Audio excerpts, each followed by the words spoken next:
Tu pakai celapak tu. Ya Allah, Tuhanku.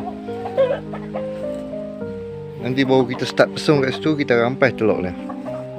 Baru start boleh pure. Dia gini lah. Aktif melampau. Tu pun nasib baik jantan dah keluar lagi dah. Kita nak tengok ni. Comel ni. Comel dah keluar main lah. Hai Betty. Hai Betty. Come.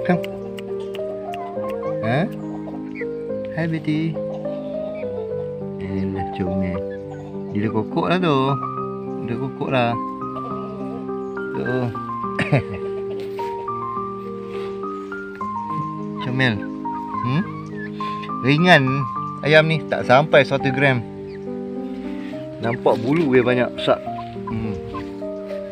Tu, galak tu. Tu, tak lain kecil. Alah, cute. Tu kat sini lapang lah sikit. Dia tak terkurung sangat. Malam je baru kita kurung dia. Dia nak kena ajar tidur kat atas korban dia lah. Dah, pergi minum, nak pergi minum makan. Yang kecil ni ada lagi. Hai kecil. Kecil ni duduk sini. Nama itu apa? Dia tengok rating.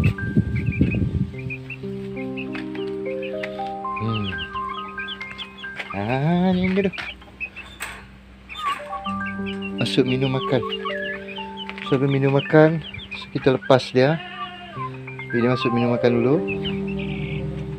Lepas tu nanti lepas malam baru kurang balik.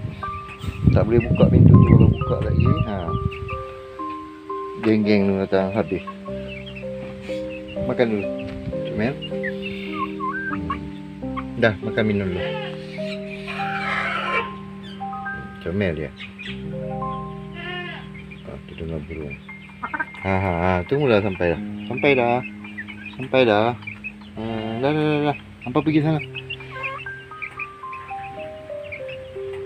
Si kecil nak makan tu sampai lagi. Mari lah. Dah tutup dulu. Masuk cepat. Come. Faster. Go. Okey, tutup dulu. Makan dulu, settle. So tak ada gangguan. Hujan. Allahu Akbar, angin kuat.